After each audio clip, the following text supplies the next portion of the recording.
اعوذ باللہ من الشیطان الرجیم بسم اللہ الرحمن الرحیم۔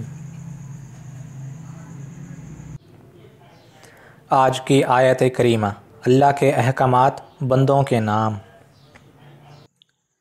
ارشاد باری تعالیٰ: اے محمد صلی اللہ علیہ وآلہ وسلم، ان سے کہو کہ آؤ میں تمہیں سناؤں تمہارے رب نے تم پر کیا پابندیاں عائد کی ہیں۔ نمبر 1، یہ کہ اس کے ساتھ کسی کو شریک نہ کرو۔ نمبر 2، والدین کے ساتھ نیک سلوک کرو۔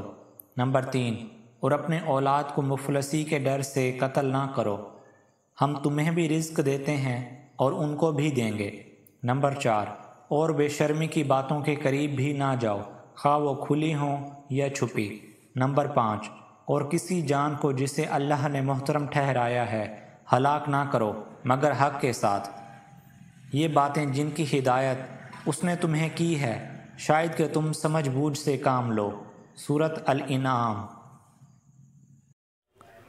آج کی حدیث مبارکہ، امت کی بخشش۔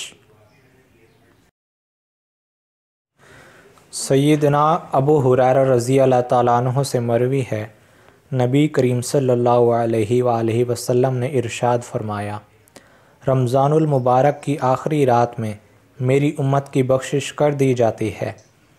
عرض کیا گیا: یا رسول اللہ، کیا یہ لیلۃ القدر ہے؟ فرمایا: نہیں، بلکہ بات یہ ہے کہ مزدور جب اپنا کام پورا کر لیتا ہے تو اس کی مزدوری اس کو پوری دے دی جاتی ہے۔ مسند احمد۔